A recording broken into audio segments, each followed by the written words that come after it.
Hey, start be good, yo.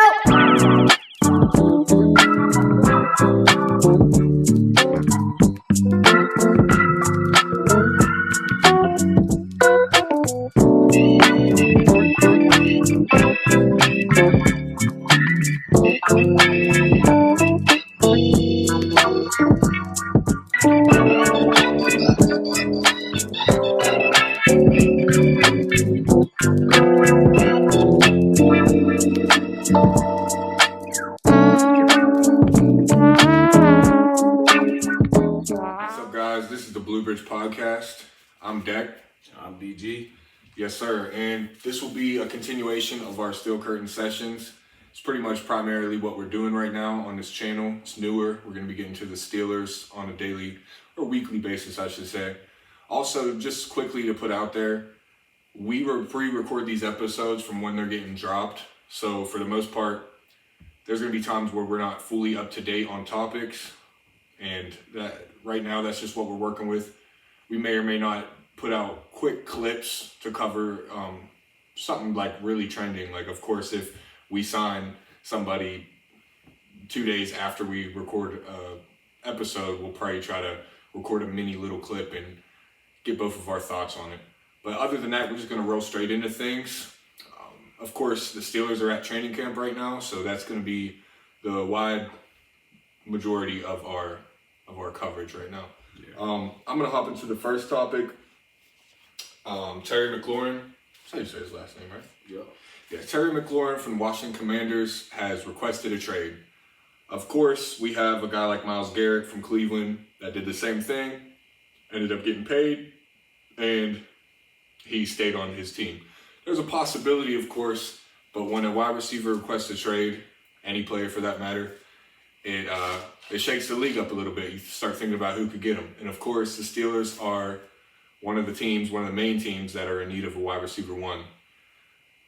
So we're definitely today, starting off, we're going to be talking about the possibility of acquiring him. Of course, I think it's a pipe dream. I think DG also thinks it's somewhat unlikely, but we're here for the possibility. It would be wonderful. Now, of course, the business side of what would have to occur, I think, ties in two people, and that is Calvin Austin, of course, and Roman Wilson. I have seen a lot of good things out of both of them in camp on Twitter and whatnot. I guess X now. Either way, I value them. I mean, last week I talked about how they're not solidified wide receiver twos, and of course I still stand by that, but I have seen some good stuff in camp. Roman Wilson, I think, caught a good pass on JPJ, I think it was. He rose up there pretty well. Calvin has been burning a few people. I'm pretty sure he burnt Darius Slay. And I want to say he might have burnt Jalen Ramsey too. Yeah, they both been having a good camp so far. Pretty much that's what I'm getting at. And my next take is going to be somewhat hot. I'm just gonna put it out there now. Go ahead. Out of those two, from what I've seen in camp, and I can't act like I'm there, and I can't act like I've had enough time to fully dive into camp and see every little clip, but if we have to trade someone, wide receiver wise, which sounds crazy as a Steeler fan / anybody in the organization because we don't have depth there as it is. We'll also be getting into some of that. But I think I'd rather trade Calvin Austin. And the reason I say that is because, of course, the Washington Commanders are going to need compensation. That's with anyone and a big guy like that. I think second rounder and Calvin Austin I think that would be decent for them. The reason I say Calvin Austin is because I'm not going to say we've seen everything he is, but I just think Roman might have the better upside based on the fact we haven't seen him. And somebody could spin that and say, well, you haven't seen him. He's not a proven product. But I just like the idea of wide receiver 1 and 2 being proven guys in the league, and a guy that could be emerging like Roman Wilson. He could end up being better than Calvin in his second year than Calvin has been in his third. Although they both had similar upbringings in the league, they were injured the first year. But I'm going to let DG get into that. That's my hot take. I would rather trade Austin. Yeah, if I had to say who I'd rather trade, me personally, I'd rather trade Roman because we know what Calvin Austin brings to the table. We don't necessarily know what Roman brings to the table. And I've seen Calvin's upside, going up, just his trajectory as a player going up and up. So if I had who would we have to trade to get the deal done? I would probably say Calvin though, because That's what I. just because they have a sample size of what he could do. That being the Commanders, if they were interested, or any team at that. Calvin Austin, he's proven as a punt returner. He's proven as a solid wide receiver 3, possible wide receiver 2. I agree with Dex saying Roman's upside could potentially be better. It's a toss-up right now. That's a toss-up. Calvin is just... I've seen the strides. I feel like he's due for a breakout season. I think confidence for him is growing and growing. So I don't really want to see us get rid of him, but if we had to get Terry McLaurin, yeah. Yeah. And that's for either of them, honestly. But Roman Wilson, we've definitely been hearing good things about him through camp so far. Same with Calvin Austin. I think always when you have a player who hasn't taken the field, it's kind of like we're excited to see what he brings to the table. So he tends to get highlighted more than the guy we've seen. But that's what I was getting at a little bit. Yeah. Okay. And I agree with that. I think, if we're talking about who we need to let walk in order to get someone like Terry McLaurin, 100% Calvin Austin would be that guy. Who would I rather get rid of?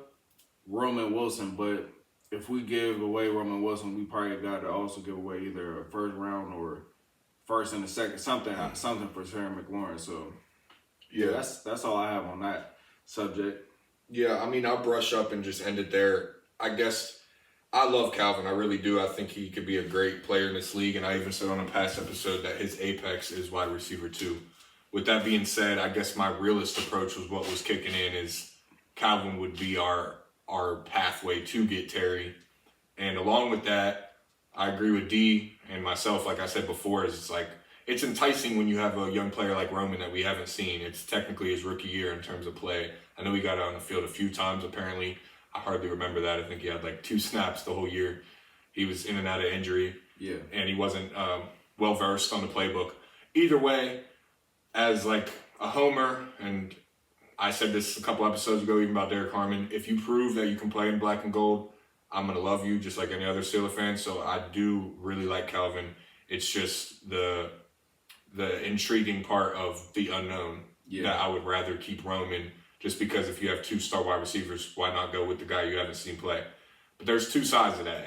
Why not keep Calvin? So we'll roll off of that topic, but it's definitely interesting if they were to give either of them up.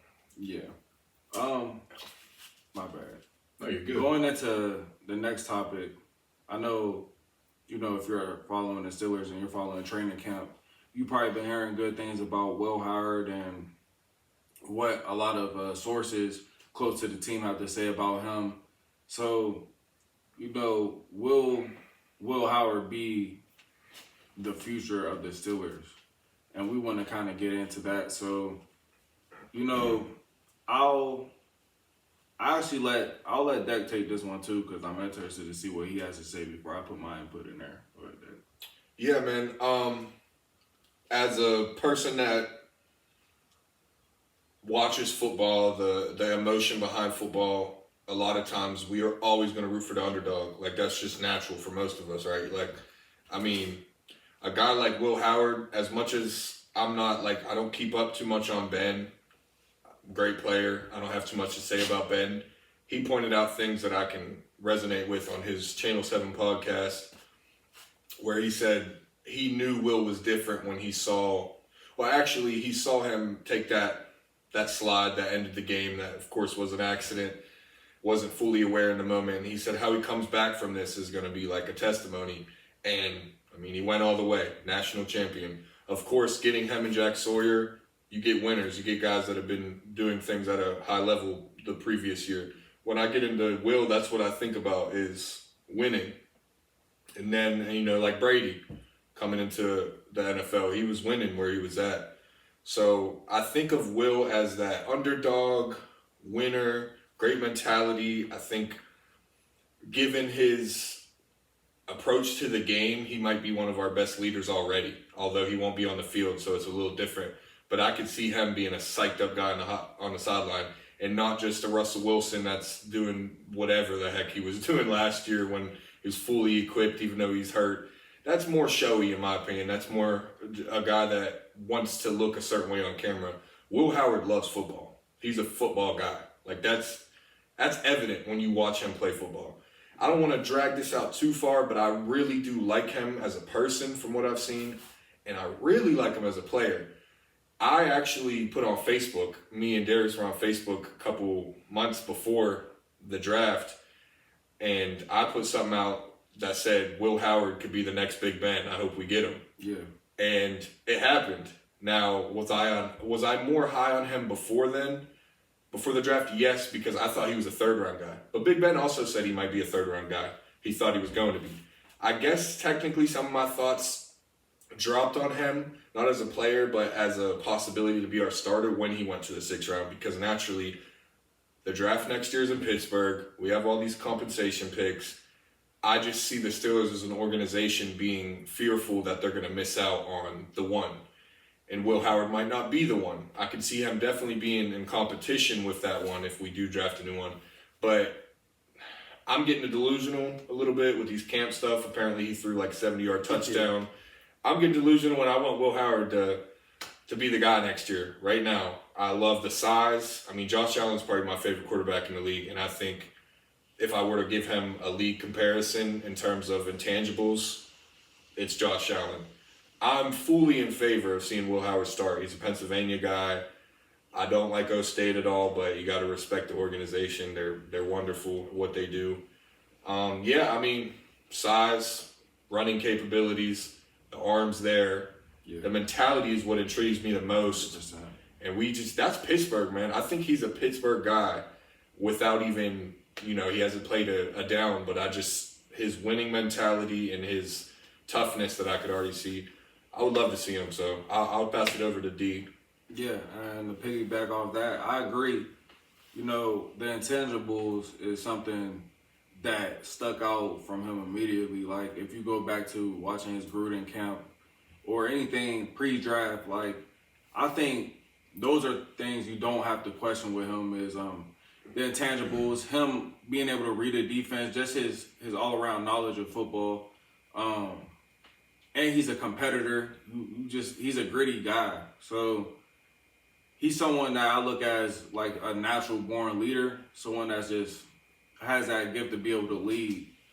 I don't know if some of that's forced by how people portray him or if that's him all the time, but from what I've seen, it seems to be the way that he carries himself. Playing wise on the field, I've been hearing a lot of good things about Will Howard. I've been hearing, he looks ahead of where I think the Steelers may have thought he would be at this point, from what I'm hearing. And, I'm not surprised because, like I said, I feel like the mental aspect of everything was already there. So I think I told Declan or I told a couple of my buddies earlier, like when we first got him, that I think that's something that will stick out, when we get to watch him early in the season, whether that's preseason, whether, God forbid, anything happens to Aaron and he has to step in early. I feel like him being that older quarterback who's seen a lot of defenses in college, played a nice, almost a pro scheme in Ohio State. I feel like, he would adjust to the game a little bit easier than a lot of rookie quarterbacks. And if you look across the league, that's kind of trending now. Like those Bo Nix, the Jane Daniels, other quarterbacks I could go on and name who has that college pedigree of being able, playing 5 to 6 years and then coming into the league, and some things it moves slower for them compared to guys like Anthony Richardson, who else? Caleb Williams, guys who didn't really get over 3-4 years of college football tend to struggle a little bit more early on. So do I think Will Howard's the future? right now it's too early to tell, but I do like just everything he brings positively to the team with, being a leader, good locker room guy, and just that competitor. I feel like that's something you can't teach. Having that fire in you, being able to lead a team in crucial moments. Those are all things that I feel like he has, and he's shown it in college where he was doubted the underdog. Think about all the great Ohio State quarterbacks that came through there, the C.J. Strouds, the Justin Fields, to go on, that haven't won a championship with also loaded receiving rooms. So maybe there was something that pushed Ohio State that extra mile to be able to go win a national championship. And I feel like he's one of those guys, if you surround him with the right pieces, he'll thrive. So that's my take on whether he'll be the future or not. We don't really know, but I want him to 100%. Like just the guy he is, the way he carries himself. I think if you get the right guys around him, I mean, Arch Manning or whoever, Nussmeier, whatever the case, those are all good quarterbacks, but there's no guarantee that any of those guys pan out. So why not take a chance on Will Howard if we can? Yeah. I'll brush up on that right quick as well. You're done, right? Yeah. Man, with Will Howard, D made a good point with if you put the right things around him, right weapons around him, he'll prevail and do well. And we saw that at Ohio State. I mean, he had a bunch of people to throw the ball to, of course. Distribution was on 10. Like, he had guys. But you can't just have guys and get the job done all the time. A lot of people love to say, oh, but he had this and that. He did well. And what I will say about what D was saying about quarterbacks having a little bit harder time adjusting as young guys compared to these new, like, COVID type of guys or these transfer portal guys, they definitely, spending more of a time in college, of course, helps. I got you. And I think one thing I'll bring up, and not rivaling his idealism at all, because that is perfectly true. At the end of the day, I open mine into yours on purpose, or mine into Mike on purpose. So what I was getting at is I'm not rivaling D at all in saying this. I'm just pointing it out. Tom Brady said something about how it's easier nowadays to get into a starting role as a quarterback in the NFL because the game's simplified. And he was kind of hating a little bit, saying like the true quarterbacks are gone in a lot of ways, and these offenses are set up like ABC. Like it's pretty simple. And he's not saying that these guys aren't good. Like, of course, Mahomes, just Lamar, intangible wise, Josh. Yeah, he's giving them all credit talent wise and production wise and everything. And those are the guys that he lists high on quarterback pedigree as of now. And I'm not going to say anyone I don't look at in that way, because I think there's some really good quarterbacks. At one point, I wanted Kyle Murray. Is that his name from the Cardinals? Yeah. So I wanted him at one point, but I'd say he's probably one of those guys that relies on athleticism a lot and probably has a simplified offense. I could be wrong. Call me out if so. Maybe a guy that wouldn't have been as successful coming into the league. I mean, he had Cliff Kingsbury at one point, which was more like a college scheme. So you're not far off. That's the other thing. Yeah, so Brady was kind of saying that is a lot of these offenses are college-like. And in that way, I'd say it's easier to adjust. But for Will Howard, call me crazy, whatever you want. Maybe you just overblown in the head Steeler fan, getting my head pumped up. I think Will Howard is a quarterback. I don't think he's a guy playing quarterback. I think he was meant to play quarterback. I think he has all the intangibles. I think he has the brain. So I'm really high on Will. To move on from that topic, unless you have anything else to say, nope. I'm going to get to another guy that I'd relate to Roman Wilson in a way, other than the fact that we've seen one game. I forget how many snaps, maybe 40-something snaps out of him. Sounds like a lot, but I think we did. Follow Tom. Less than that. Probably less. Preseason. Or what? Yeah. What did we get? I think we got one game out of him, Sam Frame. Was that last year? No, we got... Did we get a game out of him? Because we started off with Atlanta last year. We got one regular season Atlanta? game. We did get one regular season. It's San Fran 2 years ago. That's my fault. Yeah, it was. That's my fault, guys. So I think we did get a regular season. Nonetheless, we saw a little bit out of him, even if it was preseason. And I was high on him just off of his potential. Of course, we drafted him high.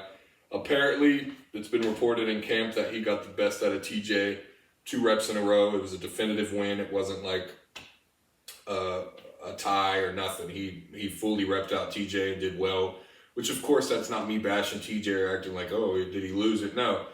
Good on good is what we want. That's what you want. Camp battles need to be good on good, and I'm glad to see a guy like him prevailing in that battle with arguably the best defensive player in football right now, in the National Football League, of course. So I look at that as a big upside. I expect a lot out of him. I'm more worried about Broderick and his injury that just occurred, not necessarily just the injury, just his possible production. But on Fautanu, I'm going to keep it short and sweet. I'm really excited for the guy, drafted high. That's just icing on a cupcake that he is performing well in camp against TJ. I'm sure he's performing well in camp as a whole. I expected that. I'll pass it on to you if you want to. Yeah, I'll speak on that real fast. I haven't seen the videos that he's referring to, but you know, if my bad, Fautanu. Yeah, it's all. I apologize. You know, if he's getting the better of TJ, you know, that's what you want to hear, especially him, you know, coming in second year, coming off an injury. Those are good things to hear. I expect, you know, our O-line as a whole to have days where they get the better of our D-line. And I definitely expect days where our D-line gets the better of our O-line. So, you know, iron sharpens iron. You're going against the best in the league. That's how I look at that. Like, you know, Broderick's going against Highsmith every day, and Fautanu, he's going against TJ every day.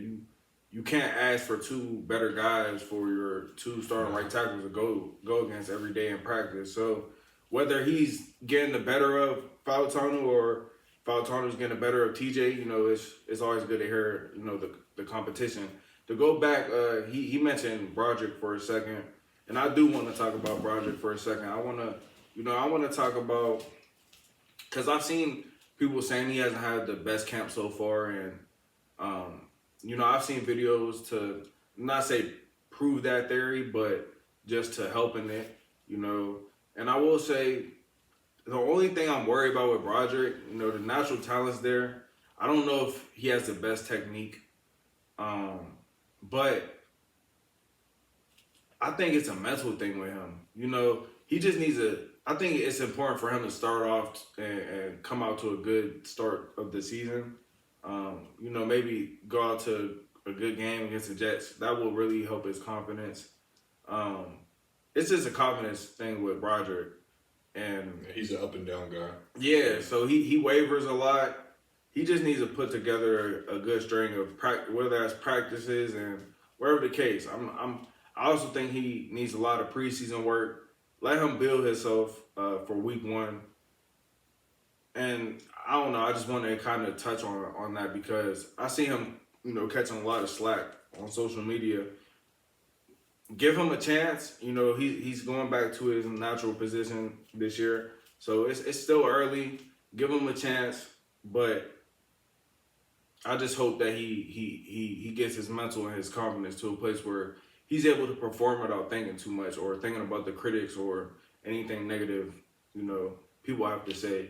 Yeah, the time is now, and I'm sure he's aware of that. 100%. Somewhat of a prove-it year. I don't think it's his last year contractually. Definitely a prove-it year but for it's huge prove-it year. I hope he stays out of his head and uses his God-given abilities because we all know he has them. So to move on from that, if you're done on those 2 O-line guys, of course the rest of the O-line, I want to say of course, but I've heard good things as well about the O-line. We both have talked about our liking for McCormick and Frazier. So I don't expect anything less from them just from what I've seen last year. We're going to talk kind of about scuffles going on the Steelers right now. I don't remember exacts. I think Darius remembers better than me the exact players and whatnot. I'm going to let him get into that. I'm probably going to talk about like scuffles in general, like the actual benefits or the negativity behind that, how we feel about scuffles in camp and whatnot. Yeah, he's referring to the John New Smith and Thornhill. Nah, do I want push and match? Not really a scuffle, but That's what I told him. More of a push match. Jonnu Smith got the better of Thornhill, and they got into a little pushing match. And we wanted to talk about if we feel like that's healthy or not for a team. And to start off with that, I would say it's healthy to an extent. Like, obviously, you want to see the competitive nature of grown men playing football, a physical game. Those are two agency guys too that we picked up. Well, not free agency, traded for Jonnu Smith, but you guys get what I'm saying. Off-season pickups that we've acquired. Yeah. So they're not really too familiar with each other. Probably don't have the best bond, so it's probably a little bit easier for them to, But to get back into my point, I do think it's good to an extent. Once it starts, hurting the locker room or whatever the case, then obviously that becomes bad for your team. Tomlin has spoke on it a little bit today, and I think he just said basically, we're prepping the football team, basically like that. He likes it overall, but yeah, that's all I pretty much have to say on that. I think scuffles are good. Like it shows the competitive nature that guys are in it, So I'm not mad at it. You just don't want to see it happen too often to the point where it could affect anything locker room wise or anything like that. So yeah, I'm gonna let that go ahead. Yeah. One of the next topics we'll be going into, I'm just bringing up another scuffle from what I heard. I think Rock Taylor is his name, wide receiver. I'm gonna let D get into that after I have my take on just camp battles and camp scuffles as a whole. I don't know too much about Rock Taylor, but he battled it out with Ramsey a little bit. I think Ramsey threw a ball in his face or whatever. So other than the personal takes, like I don't really have too much takes on the individuality. Like I don't care that Jonnu Smith is getting angry with so-and-so with, who was it that he was angry with? Jonnu Smith versus Thornhill, okay. One thing I will say about that, I do like Thornhill getting in scuffles and showing his aggression for the game, his competitive nature, because he's a guy that really does need to prove it. And I hope he does get in the lineup just because we need that free safety. So I do like that. Excuse me. Jonnu Smith, I expect him to be a competitive guy at heart. I mean, he was an all-pro guy or pro bowler. Forget one of the two last year. So I'm not going to say every player in the league doesn't have an edge to him. You would hope so, not all of them. But with Thornhill coming back from injury and stuff, I like to see him. I think it exudes confidence at times when you're in a scuffle to an extent, because it's alpha on alpha. You got alphas out there, alpha males, and they're just trying to prove that they're here for a reason, and that's to play football at a high level. So to get into scuffles on a football team, whether it be high school, college, NFL, it's good. I mean, you got guys going through treacherous activities. You got guys out there sweating, their behinds off. They're not happy all the time. I mean, of course, they're getting paid to play a sport they love, but outside of that, what's going on in front of their face isn't great, and taking it on each other is natural. Now, just doing it in a bad way, like, oh, I'm mad about this rep I just did, or being kind of like complaining in a complaining way, that's pretty lame. But when it comes to competing, I love it. I think guys should be gritty with each other. I think a lot of that got lost in the past couple of decades with the NFL. I mean, the old stories you'd hear are like crazy. So I love it. I really do love a good scuffle. I love a good camp fight because it shows that our competitive nature is at an all-time high. And that's what you want to ask for out of guys. Like, you want them to care. You got teams like the Dolphins, and not to call them out, Deshaun Elliott briefed up on that last year in an interview. They're all soft, a lot of them. And of course, Minka now isn't soft. I don't think Tyreek Hill's a little soft. Great player, but he's always ready to leave if he's not getting his way. But I'd say, like, that's the type of team that has a lot of guys that don't care. They just want to go home and do whatever they're doing, take pictures. The Steelers, year in and year out, it's not just the scuffles. And to go back in, I think there's a difference, though. Like, you want your team to have passion and to be competitive, but you want it to be in a positive way. You want it to be in a way that's not going to affect your team on game nights and stuff like that. Obviously, these are teammates, so you want them to have that competitive nature when you're playing football. You know, you want them to care when they're getting beat on a route or when wide receivers getting locked up or whatever the case. You want them to, but there's a way to go about it. There's a way to go about that aggression. There's a way to go about everything. Not right now, it's early on, so I'm not looking at it as a problem for the team or anything like that. I know Thornhill and Smith had to be broken up a couple times today at practice, but that's just grown men playing football, you know, emotions being there, you know, cameras being there, the crowd being there, so. And it's within one day, too. They had each other's number for the day. Yeah, exactly. So I'm not looking too deep into that situation alone. Just if I'm talking about if it's good or bad for a team, it's good if that's your nature of the team. It's bad if you don't know how to handle it. So that's all I'll say on that subject. You got anything to add on that? Nah, overall, I get exactly what D's saying. It's definitely the nature of which how it's coming up is basically what I'm trying to say, like, or how it's going about. Yeah. Like, of course, you have cancers on teams. You have guys. I mean, AB. I love AB. Love who he was as a player, but I'm pretty sure he told Dick LeBeau that he'll F him over. That's just not the type of stuff you want on a team. Right. Like, you want professionalism, but you also want dogs. And I think as of right now, I haven't heard anything overbearing to where I'm saying, okay, they crossed the line. I think right now I'm hearing dogs on dogs, and I love it. I hope it carries over the rest of camp. Not necessarily scuffles, but just high-level performance, high-level competitiveness. And to move on from that, I'm going to hop back to Rock Taylor. If you have anything to say about him, I think you knew some stats and stuff, so you go on about him. I know nothing about Rock Taylor. Yeah, and I was going to say, he said he's not too familiar with him. I haven't seen, too many clips on Rock Taylor, but he's a name that I've been hearing a lot, especially early on and when we first grabbed him, free agency.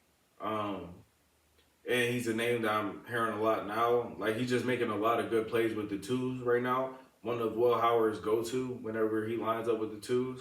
So, I'm not putting no crazy expectations on undrafted free agent. But to say it sounds like he could be a good piece in a way. Like, you know how we like to start certain guys off, whether it's putting wide receivers at gunner. It seems like the coaching staff sees a way that he could impact the team. Not saying he's a guaranteed man to be on a 53, but the way they're talking about him, he's getting a lot of light. And we signed him pretty early for someone who was. We signed him quicker than some of our draft picks, so I think that speaks volumes. I think what's his name, Dante Kemp, someone that we signed from. It is Kemp. Are you talking about Kemp? Is it our last draft? Yeah, the draft that just happened. No, I'm saying our last draft pick, right? I think so, yeah. Yeah, I think he's a returner and a DB. Yeah, and I'm hearing that's kind of the wave where I'm hearing Rock Taylor's name is kind of like a Kemp. Like, they're saying Kemp could be a guy that we utilize a lot in special teams, and early on, that's kind of what I'm hearing Rock Taylor could be for us. But I'm also hearing he's having good reps, good days with the number twos. So I definitely wanted to shed some spotlight on him just to, I've been hearing his name, so why not, shed some spotlight on Rock Taylor, and hopefully he keeps making plays. Yeah, I hope so. I mean, to brush up on that as much as I can, love seeing a guy like that come in and make some sort of buzz, because people probably weren't expecting that. And to speak to him doing well with the twos, I mean, last year we had some guys on the team that weren't the highest names. I was mad that they were on the field sometimes, and I don't even have to go into that. If you're watching this, you are going speaking on 15 last year. That's how I thought of him at first, but I ended up liking him. Yeah, because he's a good blocker, and he has that approach to the game that you gotta respect. And that's the same thing I was gonna say with Rock Taylor. Is it seems as if, I guess it's also a lack thereof talent at that position as of late. Not that we don't have high level, DK and then GP last year, but with a lot of guys, kind of competing for spots, it seems like they love a good attitude in that room and a good approach and the will to block, the will to, of course, receive as well. Not that all of them have the best characteristics or traits to be able to be a top receiver or anything, but I think Skoranek is 15. Yeah, Ben Skoranek. Mm-hmm. And then you have a guy last year, like his dad's a coach in the league. I'm forgetting what his name is, which is a good sign because I wasn't too happy with him last year, although he was technically a wide receiver too. Mm-hmm. Somebody comment and tell me his name. I'll probably remember before the end of the episode. Van? Yeah, Van Jefferson. Or Van, Yeah, his name? Van Jefferson. Yeah, so Van Jefferson, I didn't fully hate him. I just hated the fact that we were stuck with him as one of our main contributors and that he was on the field way too much. Yeah, no, he was what he was. Exactly. And I don't want Rock Taylor to be a guy getting that many throws to him, but I would love to see a guy compete and be in that room. All we could ask out of that room is guys that really want to be on the field. So. And to just go back into that a little bit, Rock Taylor is someone who put up 800 plus yards for Memphis, so he's not just a no-name scrub that he very well could have been drafted. Not saying he's going to be this or he's going to be that, but it's just one of those early names to look out for. Rock Taylor, preseason's coming up, so I'm shedding some light on him. That's my dark horse to make something happen on a 53-man roster. Yeah, where I'm getting at. Last thing I'm gonna say is I'm wearing one of the GOATs right now, 92, James Harrison. He went undrafted. Exactly. I think he didn't make the Steelers team like 2 or 3 times, and then he finally broke through, made the team because injuries, and now we know him as what we know him as. So I'm never ever gonna say, oh, undrafted guy can't do this. I mean, Jaylen Warren's probably gonna be getting the root of the carries this year. So I love a guy with determination. I'm gonna look more into Rock Taylor. Let's hop into that since you bring up Jaylen Warren. Let's hop. You want to hop into RB room? Yeah, we can go on that. You want to go first or me? I'm gonna let you take that. Alrighty. I've heard good things about Caleb Johnson. I've heard good things about Jaylen Warren. I've also heard bad things about Caleb Johnson as well. And it's just the nature of the game. You're out there competing. I don't take anything. It's not in one ear and out the other, but I'm not going to take anything face value as, oh, he's going to suck or he's going to be great. I try not to. Sometimes I get delusional. I think Caleb Johnson's going to be perfectly fine. I've heard good things about his running ability, his just approach to the game as a whole. One thing I know is a blemish on his game, which he's already called out before. I think when we were OTAs, he was asking Jaylen Warren with pass protection, like asking him how he can improve his pass protection game, and that's something Jaylen Warren's very strong in. So he's been losing a good amount of battles in camp. I think he lost 2 in a row. I forget who he lost them to, but yeah, he didn't do the greatest in that aspect, but I've heard good things about him in other aspects, which he's a rookie, man. So he's gonna have blemishes, just like a lot of players are gonna have their blemishes, even as all pros. So excited about him. That hasn't went away with anything in camp. I'm very excited about Caleb Johnson. He is in my opinion, he's in the group of like Roman Wilson, him, and Broderick that I think if they perform even average or above, it could change our entire offense this year. So I'm very high on him. As well as Jaylen Warren, I mean, the guy runs like a bowling ball. He is great in pass pro. He's a dog. He's been killing it in linebackers versus running backs in camp, I've heard. And, I mean, you would think that guy created that drill because he loves it. He gets hyped up. I love his energy. He's another undrafted guy. I already said that. So, and I more or less am just saying that because he walks around with his chip on his shoulder. And I'm excited to see him get the RB1 carries this year because I think he has a lot to prove.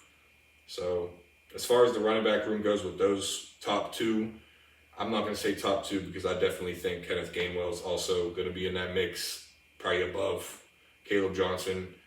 I heard that him and Peyton Wilson got in a little scuffle, which is great in terms of just like we were talking about team building, and just I'm sure their chemistry is probably even better than it was before the fight. That's how men fight. At the end of the day, you get in a fight and you can talk it out after.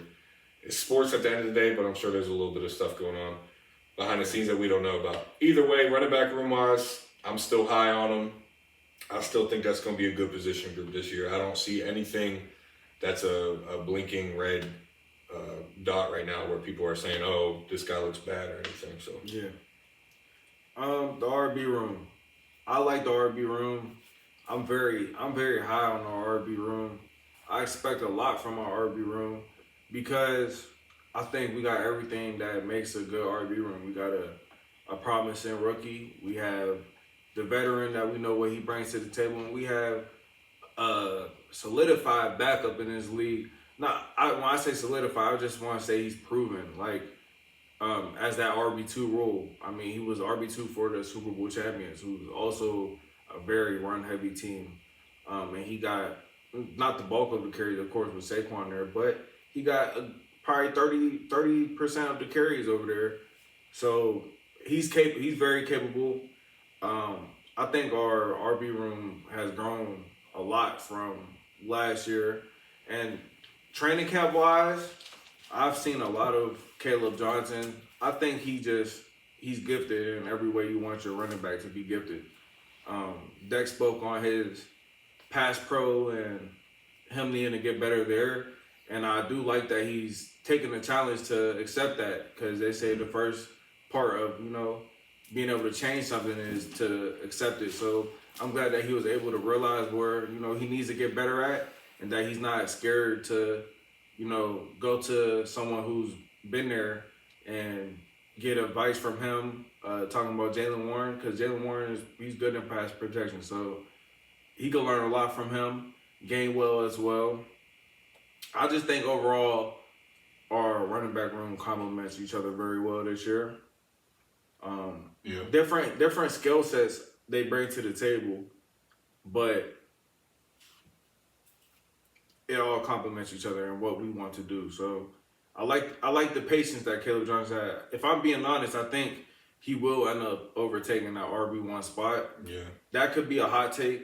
I don't really think so, though. I just think a guy with that skill set, that big play capability, how long do you keep someone like that off the sidelines? Even when you go back to Warren, that's why I feel like we was even having, when we had Najee, we was having that who's RB1, who should be, is because Najee got the bulk of the carries, but when Warren was called upon, more times than not, he answered the bell. So I think that's the kind of situation we'll get this year. Is like, we know what Warren brings, we know he'll be good for us, but we'll see some plays from Caleb Johnson that's like, man, should we be letting him get more carries so he can get in the bulk of the carries?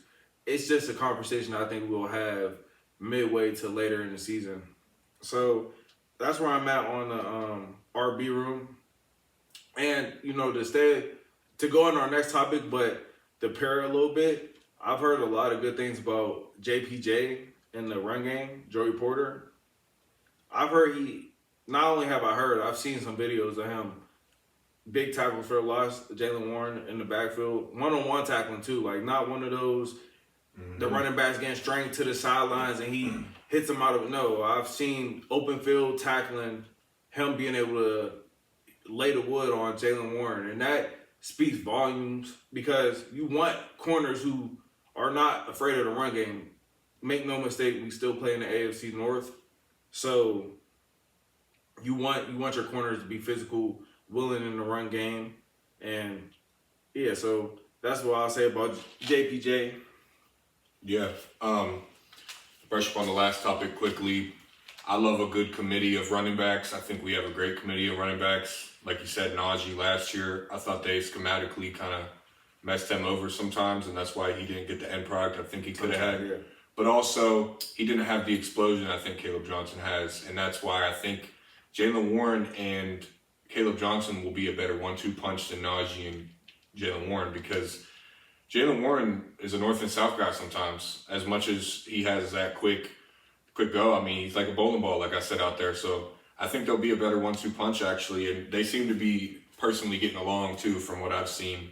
I mean, even on Instagram, I was on earlier, Jaylen Warren put a story up with Caleb Johnson and said, that guy or something, that boy. So I love to see a rookie getting involved with a guy like Jaylen Warren and them both being close. So I'm sure Kenneth's in the mix as well. So I'll move on from that. When it comes to JPJ, that is like my guy. Like That is one of my favorite players. Even if he wasn't on the Steelers, I think he'd be one of my favorite players in the league. And it's not just because Joey Porter's his dad. Like, I love a physical corner. I love a tall corner. I love a guy that tackles well, and we've seen that in previous years. I've been watching him since Penn State, and he was a great tackler. He was a long guy that could compete with pretty much anyone in college football, and I view him the same way in the NFL. Him and DK have been battling out as well, and of course DK is going to get the better of him a lot. He's a vet, and he's a great player. But I never look at JPJ lined up on somebody and say, oh, he's going to get burnt, or oh, he's going to get out physical. Love JPJ. I think he gets a lot of slack because of his handsiness and fouls, or flags, I should say. But you got to love it. Like I said last episode, Joe Hayden is like a guy that I admired because his big playability. He could rise up for a smaller guy, but what have we had? Like at corners, we've been on islands where we can't tackle. Even at safety, other than Minka at times and Deshaun Elliott now, our D-backs for a lot of years were just not tackling. So you love to see a JPJ, and I'll go into another. Jalen Ramsey is one of the best tacklers in football, even outside of the cornerback position. Yeah. So we got two guys on the end there that are not afraid to lower their shoulder pads and hit someone. So, I mean, I just love it. I love the fact that our corner room is something I can look at and take a breath. Because that was my panic button, was the corner room. So, yeah, I'll go back into that real fast. Joey Porter, he's one of those guys, like he almost has to take a big leap, I feel like. Not a huge leap, but I do expect him to take a big leap because, I don't know, I just feel like he's due for it. And I don't know what that leap necessarily is because, you know, every year he's played with us, he's been a good man-to-man corner. He's just been a little handsy at times, but like we said before, that kind of goes with any good man-to-man corner. That's kind of what goes to what being a good man-to-man corner is you got to be a little handsy at times. Obviously, it's not, we don't want it to warrant a flag or anything like that, but it happens sometimes. If that's the worst of his play, then I'll take it because I never necessarily see him getting beat deep or, you know, getting beat anytime, honestly. So for him, I just feel like he'll take that step up that we need him to, especially with who's in the secondary with him. Jalen Ramsey, like Dex said, Darius Slade. Yeah. Those are long, physical corners. Not saying they're all the best, not saying they're all at the top of their games right now, speaking on Ramsey and Slade, but those are guys, like, they take up a lot of space on the field. So, that's all I want to brush in with JPJ. We're at that point with him where it's like, we just expect him to be something solid for us. It's not one of those things where we want to question him or will he, you know, just he's out of that. He's out of that, like, I don't want to say it, that phase of him and Herbig. I put them in the same, like, I expect a lot from them when they step on the field. They're not young guys anymore. Yeah, they're not vets at this point. They're pretty much vets. Getting there. Yeah, my last thing on JPJ, as much as I say I love him, I think statistically I wouldn't even say statistically. Yeah, statistically, when it comes to his coverage and his numbers, when it comes to man-to-man and whatnot, they've been pretty high and they've been good numbers. But what I want out of him and what I think we need out of him this year is more splash. I think I want to see 4+ interceptions, and that's not even asking for much. I want to see some strips because I've seen him do that at Penn State. He has the length. He has the tackling, even if it's not a clean strip with his arm. I think get your face mask in there, man. Like, make some plays that people aren't expecting of. Make some football plays. I want to see splash out of him. I want to see pick sixes. I want to see everything and more. And I don't think that's a high expectation. I think he's played safe corner I was going to say, though, not to go against what you're saying, because I agree we definitely need those things from him. I think that's what maybe that next level I'm talking about. That's part of what we're looking for, is just like for him to make more splash plays and everything. But to go back, like even at Penn State, he wasn't the guy getting a lot of interceptions or getting necessarily a lot of turnovers. Well, when he was, it was like he said, from stripping the ball, big hits. And I think that's where he could take that step up. He's willing in the run game. So there's going to be opportunities for him to make big plays, smack at the ball, or whatever the case is. I don't necessarily know. Like, I feel like sometimes with a corner, ball hawk skills is something like it got to be natural. It's not saying you can't develop like being able to play the ball well and stuff like that. I just feel like that wasn't necessarily Porter's strength coming into the league, and I think we knew that. We knew he was an aggressive man-to-man corner who's probably going to be a guy who gets more PBUs than interceptions. But I feel like he has the makeup, he has the build, he has the athleticism to be able to, have 4 to 6 picks a year. I mean, last year you said it was he said he was the best corner in the league. If you say that, you should become and if you're not getting picks, it better because you're shutting down the one side of the field and the team don't want to throw your way. So if you're getting challenged, I agree with that. You do have to start making some splash plays because we're going to need it.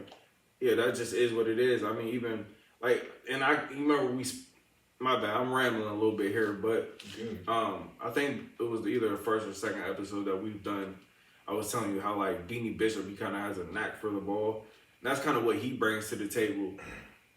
We haven't really seen that from Joey Porter so far, but it's something that I think he's capable of, and Declan as well. So definitely something we're looking forward to is maybe him, making more plays on the ball. Yeah, I mean, at Penn State, not disagreeing with D at all. He was, a shutdown corner, so he's being targeted less, just like on the Steelers, being targeted a bit less. But now this year, the reason I want more splash plays out of him and mostly balls in his hands, like straight up interceptions, is because you got Jalen Ramsey on the other side. He's going to be on the wide receiver 1. They're going to be thrown away from Jalen Ramsey, in my opinion, over JPJ. So that leaves JPJ. He should have a good statistic year, in my opinion. But it all depends on how it falls, JPJ is still a great young corner, so I don't think they're going to say, let's not throw to Ramsey, let's throw it to JPJ every time. I think a lot of guys will eat off the fact that JPJ and Ramsey are both on the field. Darius Slay, if he's in the nickel, anything like that, I think that's going to be a big deal. DB room as a whole, just to say, I think we're stronger than we've been in a decade. So I'm happy with that. And of course, Jalen Ramsey is not even icing on the cake. He's the reason we're probably the strongest we've been. But I was even comfortable with Slay and JPJ for a little bit here and that. So now that we have Jalen Ramsey, I'm real big. More comfortable. And if we're going to speak on Ramsey a little bit, it seems like he's having a very good camp so far. And I've seen it too. So, I'm excited. Like I always say, people want to say he's washed and this, that, and the third. But I feel like he still has a lot left in the tank. And he's showing it right now.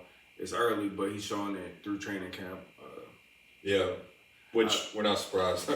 Exactly. That's basically where I'm getting at. Is like, I don't care who you are, you got to expect Jalen Ramsey to be Jalen Ramsey. Like, he's not going to just magically not be good because he plays for the Steelers. So, that's all I have on our DB room. Yeah, I mean, to finalize, I'm going to stay on the defensive side of the ball for a second. I don't have too much to go, back and forth with when it comes to our DB room and anything. I'm high on that. Even with the absence of Minka, I think we're going to be all right. To stay on the defensive side of the ball for a second, I'm going to speak on 2 guys actually 3 guys right quick, because I always got to sneak my guy, Peyton Wilson, in there. He's had a great camp, I heard. He's been all over the place, talking crazy to people, which I already knew he had the trash talk. One of the first things I noticed last year as a rookie was he had a pass breakup against, I want to say it was one of the better running backs on AFC North team. I forget who it was. It might have been the Bengals guy that they got, which he's pretty good. I forget his name. Either way, he was all in his face barking, and I just love that dog that he has in him. I think he has almost like a Luke Kuechly type of vibe to him, where he's not the most talkative, seemingly, but when he's in between his lines and he puts that helmet on, he's a dog. So I don't have to go into him too much. I just heard he's having a good camp, as I expected. I mean, I said he's going to be our best defensive player this year. Very glad that it looks like he's trending in that direction, at least to be one of the better players on the team in terms of defense. I'm going to go into 2 guys right quick that I think are going to be big deals. Of course, one of them's assumed. Derek Harmon and I don't know how to say his name. I'm going to call him Yaya Black. I've heard that it's different. I'm sorry to butcher the name, but it's a little hard to say. In terms of Derek Harmon, short and sweet. I've heard that he's exactly what we're expecting him to be in camp. He's dominating. He looks like he's already been there for a few years. He's not even an interesting guy to cover based on his abilities, from what I've heard. Like, there's not too much to talk about. He's a high level player already. So I'm expecting big things out of him. Yaya Black, I heard he had a pat down on Aaron Rodgers. I heard he had 2 actually, and I heard he's doing like really well in terms of pass rush as well, and I mean run defense. Just all around he's playing well, which we really need that. We need more depth at D-line. So I'm really excited about those 2 guys. I'm not going to go into the entirety of the D-line. Watch back our other episodes. We've brushed up on it. But yeah, those 2 guys, just speaking on camp, and of course we're going to have our eyes on rookies a lot. A guy like TJ, we're not going to say, TJ won a rep. Like, man, he's done a lot. He's done that a million times. So yeah, those 2 guys, man, I'm really high on those 2 guys on the D-line, but I'll pass that over. Yeah, Yaya and Derek, Yaya, I hope we're pronouncing your name right. But those 2 guys are kind of the reason why a couple of episodes back I said I'm not necessarily, like, it's a question mark in our D-line room, but I'm not necessarily too worried about our D-line room because we do have Yaya Black, who's just a physical specimen, Derek Harmon, who's just agile, good with his hands, and disruptive in the backfield and could get after the quarterback, and Keanu Benton and Cam Hayward. So when we're talking about our interior, I'm not really too worried about. I feel like we addressed that position the way we needed to. Being in the AFC North, getting gashed the way we got gashed against the Ravens, you had no choice but to get better there. So that's, speaking on the interior, that's pretty much all I have to speak on with them. I've seen Herbig making some big plays in the run game, a lot of plays behind the scrimmage, and you know what?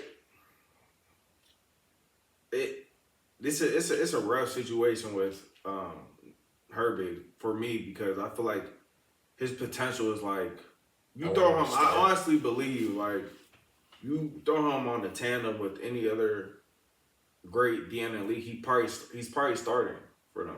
Yeah, I love Highsmith, his run game approach, but I'm torn. Yeah, it's one of those things. Like I want Herbig to start. Yeah, because I love Highsmith. Like I love what Highsmith brings. Like he's what you want when it comes to that steady Eddie on your edge room. Like good in the run game, reliable, reliable. In being a pass rusher, like he's everything you want. He's very good at everything.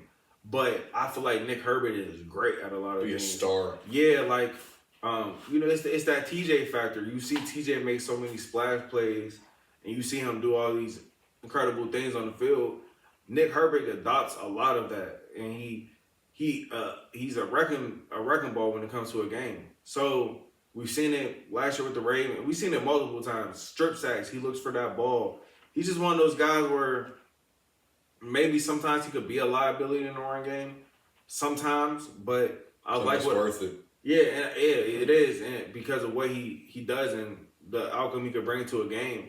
Yeah. But that's why I'm glad I've been seeing a lot of videos where it seems like he's taking it personal and he wants to show people he could be reliable in the run game. So I'm excited to see what he could bring for us this year.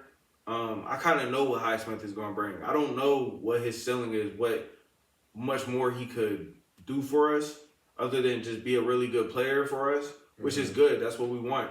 But I'm interested to see what we do with that situation because now you have Jack Sawyer. So it's like, I haven't heard really good things about him. Has he? Because I haven't heard, honestly, too much on Jack Sawyer throughout training camp so far. So if anyone could tell us if he's, or me personally, if he's doing well or not, let us know because I haven't heard too much. But Herbig said he's a smart and physical player, and he's looking forward to playing with him and seeing how he does. I know that. Okay, so Pretty much base level, he's doing well, but nothing groundbreaking. Yeah, okay. So, yeah, and I don't know. That could be a good thing because it's like players like you can't expect everyone we get to, necessarily be a star.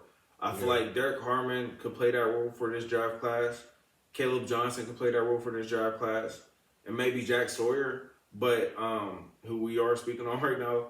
But that's just because I feel like they'll be getting the most opportunities.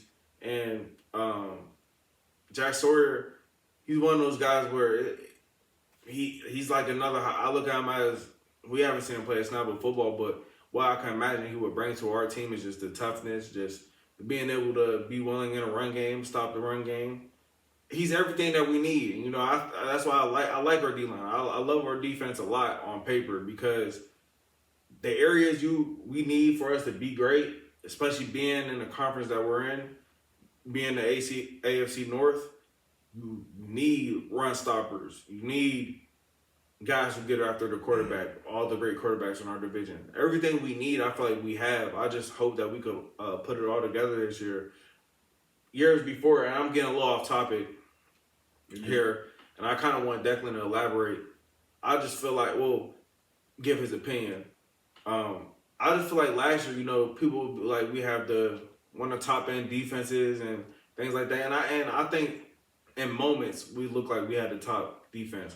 I feel like in moments we showed that we could make a lot of turnovers. We can depend on our defense and make big plays for us to win a game. But with this defense, I feel like it's different. Like I feel like maybe we say that every year, but this year I really feel it deep down that our defense is different. Just the guys that we brought, the depth of our defense. And that's it. I don't think we necessarily had the best depth the past couple of years. Like if we were to sustain a couple of injuries, the guys coming in behind them, we were screwed. I mean, no disrespect to guys like Loudermilk. I mean, he was not bad for us, but is he still on the team? He is. But what I'm saying is he's probably gonna have a lesser role because of the guys that we have coming in. And who knows? Maybe he won't. Maybe he will. But I just think guys like him, like we had to rely on him a little bit in important games last year. So yeah, that's the difference. I feel like that we still had gaps last year in our defense. Is basically what I'm getting at. We still had freaking Elandon Roberts covering slot receivers. I don't think you see anything like that. And I do think if you were to see something like that, we'll be in much better position with Peyton Wilson and Patrick Queen taking on that role compared to an Elandon Roberts. So, yeah, I'm just excited about our defense as a whole. Yeah, I mean, to quickly elaborate or just brush up on how I feel, starts at the trenches. We've been very good on defense, in my opinion, line-wise for years. We were top in sacks not long ago. But our gray area, not even gray area, our ugly area has been the run game for a while. Yeah. And I think, you're drafting a Derek Harmon for that reason. And Yaya Black, for that reason, we double-dipped in D-line this draft. It's exactly what I wanted. The depth is high this draft. It was running backs and D-line. I wanted to double-dip there in order to solidify our attack against the run game, our defense against the run game. Starting at that group, I'm happy with the draft, and I'm secure in the fact that we just re-signed TJ, have the best edge room in the whole league. I'm iffy sometimes just worrying about, Cam's age, even though I know he performs at a high level. Naturally, that's something you still have to worry about. To move on from that, a year two Peyton Wilson, I think, will look a lot different, as well as a year two Patrick Queen, at least in a Steelers uniform. So front seven, I guess it's a little different on the Steelers, but those front guys, I'm really high on. Depending on the schematics, it's different. But our linebackers and D-line, I'm very high on, and I agree with Darius. I think our weakest spots have been middle of the field forever. It seems. I mean, Julian Edelman said something about it, and I agree with him. Sadly, we play the same schematic. We have the same schematic approach. That's what needs to change. We have the players. What needs to change is not leaving guys open in the middle of the field. It's not always a player issue. It seems as if our coverage, our approach schematically is the reason we're having that happen. Now, I have a lot more faith in two, I think, of the best coverage guys at their position in the league. Peyton Wilson just said he thinks he is the best, if not one of the best guys in coverage at linebacker, which I love hearing that out of a guy that exudes confidence. Patrick Queen, we already know he's an athletic freak, so he's also great in coverage.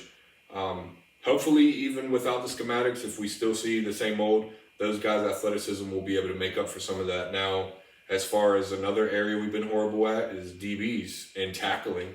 And like I just said, I mean, I feel a lot more comfortable with Jalen Ramsey and JPJ both at those spots. Losing Minka, I loved his play style, I love his tackling ability. Deshaun is wonderful at that. Thornhill, we'll see. So I'm probably more excited about this defense than any other defense because of these names I'm hearing and because of the what I expect out of these guys coming up from year two, and also these rookies like Derek Harmon. I expect a big season out of him. I'm looking at him. I try to look at him as a rookie, but I actually look at him more of a second, third year guy because of the high draft and because of how they're portraying how he's doing in camp and stuff. I'm not going to have the highest expectations, but I'm expecting him to contribute, offer it, So I'm a little iffy. That sounded a little like a crazy take, but I just think with what I've heard from him, I'm expecting him to play at a high level. So it's less of a rookie take, like, oh, he's looking good. Now, Yaya, that's a guy that I'm looking more as a rookie, is what he can give us, I'll be happy with. Derek Harmon. With Harmon, I'm just interested to see what that level is that they're referring to. Is he, what all does that look like? They're saying he looks like he's beyond schedule up to this point. So what does that look like? Is he going to be a dynamic pass rusher up the middle? Is he going to be, a big splash play guy in the run game, making TFLs? Like, I just want to see how he disrupts the game for us. It's just something that you want to see. Like, you hear about it. I just haven't seen too much on it. So I want to see how he impacts the game. I want to see how all the guys that we're talking about defense impacts the game. Yeah. Especially like Deck was just saying, tackling wise, I feel like we will be much better.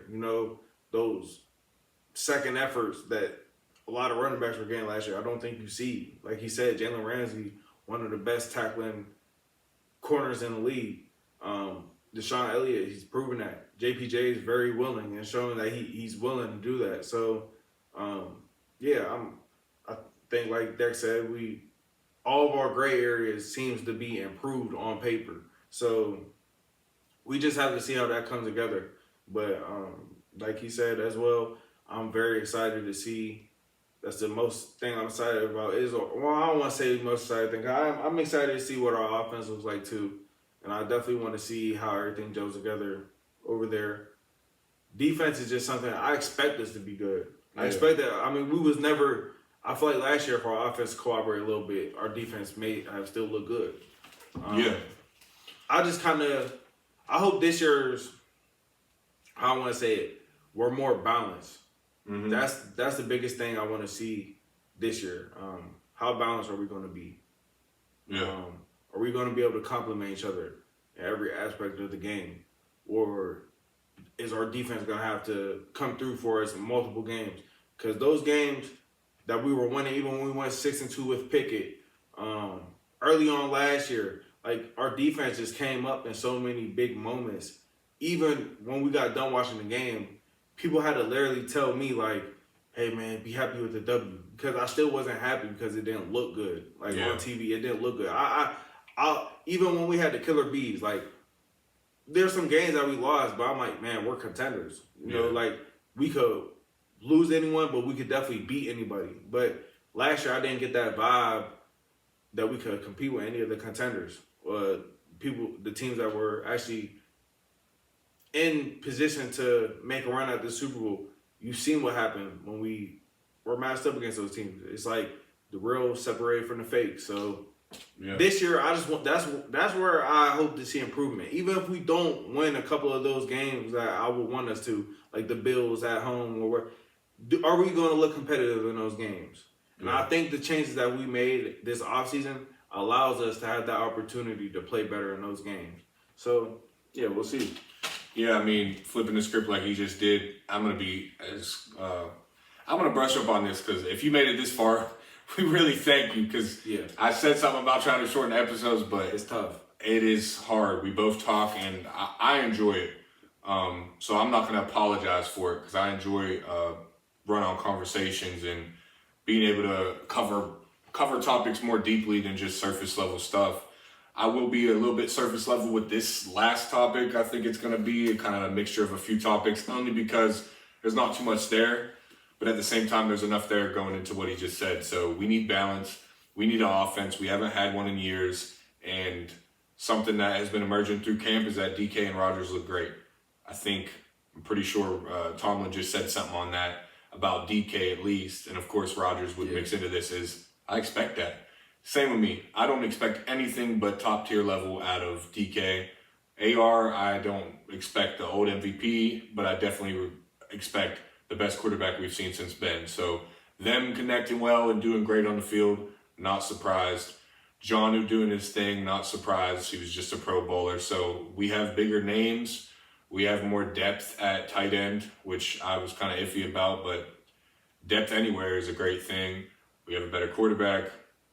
We have a number one wide receiver that I mean, he's getting paid currently, so I like his hustle more than GP's, and I like his attitude more than GP's. I like his approach to the game as a professional more than GP's, as much as I love GP's. So, yeah, other than the offensive coverage that I don't really need to go into because, I mean, I still think we need a wide receiver too, by the way. Terry McLaurin, what's up? But other than that, I'll just say, I'll end it on what I'm going to say on this kind of, like I saw the Pat McAfee show. That guy is so energetic. He's great at what he does. Sometimes I turn him on and I get annoyed only because he's so energetic. And then other times I turn him on and I'm right there with him. And I don't mean to say he's annoying, but that's just, that guy stays right up here. And I think he did a great job of covering the Steelers training camp when he was there. The TJ and Cam thing was funny when they were screaming F Myles Garrett and Cam put his mic into the crowd to get them all to say it louder. So you got that. You got Tomlin saying he's a Pittsburgher and he's so proud of it. He's glad his kids grew up here. As much as I've been critical of Tomlin at times, I definitely think, I don't know if critical is actually the word for that, but I have definitely not been the highest on Tomlin, but I do really look at that guy as our coach still. Like, I grew up with him. He's still my guy. At the end of the day, I'm very bipolar on him because we need to see some damn playoff wins. But that's my coach, man. At the end of the day, I love a guy like that. You know, the way he stands in adversity and his love for the city is a big deal to me. So to cover all that stuff, pretty much, that's pretty much what I went through in terms of that presser. AR as well. AR also said he loves to be here. Mike Tomlin was a big reason he came here. So all signs are pointing positive right now. But that's all I really have to say is I enjoyed the little couple segments I saw with the Pat McAfee show. So I didn't see too much on the Pat McAfee thing. To go back in on Aaron Rodgers and DK, I don't want to really talk about what I expect. I think we've already talked about what we expect from them. But that's a duo that I hope heats up. Like, I just hope that's a duo that is one of the... I feel like in order for us to have a great season, that duo has to be top of the line, like top 6 to 7 duos in the league if we want to have a breakout season. Because look at our receiving room. They have to. I mean, I don't think there's any other option than they have to connect. To speak on Tomlin a little bit, like I said, I didn't see too much on the Pat McAfee show, but I try my best nowadays not to get too high on anything in the offseason, honestly. Especially I feel like, especially with Tomlin, this is no disrespect towards Tomlin. Like Declan said, that's our coach. I stand by him as long as he's coaching on the Steelers sideline. So I'm not one of those guys who's going to sit here and hate on the coach or bring him down or anything like that. He's just one of those guys where I feel like we hear the same thing from him, you Yeah. know, and he's a great motivator. I feel like that's what he excels in. His Tomlinisms and being able to relate to players and be personable with players is something that I feel like is a reason why a lot of players in the league want to play with Coach Tomlin. But unfortunately, those things don't always win you games. I feel like that respect level has to be there, not only as being there, because sometimes I feel like with Tomlin, he's really he wants to be friendly with our players sometimes, and I feel like Bill Cowher, just speak on him because that was our last coach before Tomlin. It was a different type of respect that players had for him. It was almost like that. You know how when you're younger, your father's your father, and then when you grow older, he tends to become more of a friend. And I feel like with Cowher, that was like they looked at him in a way that was like it was strictly business. And Tomlin, sometimes I feel like he can blur the lines of business and being too friendly with our players. Yeah, I agree. I'm not saying that's always the case, especially in 2025. But coaching is different, so I understand where you have to kind of excel in that a little bit more nowadays. But I'm just kind of, we got to see it. We have to see it. I'm tired of, hearing about how things are so great all the time in the off season, and then we still see things not being fixed from the year before. Like, I just want to see things look different this year. I think we could both agree that, Tomlin has his imprint into the offense. Regardless of who the coordinator is, Tomlin has a lot of say. He has a lot of pull. So I just want him to. I want to see what our approach is like. That's basically where I'm getting at. What approach are we coming out with this year? I'm pretty sure we're going to be that hard-nosed, tough team that he wants us to be.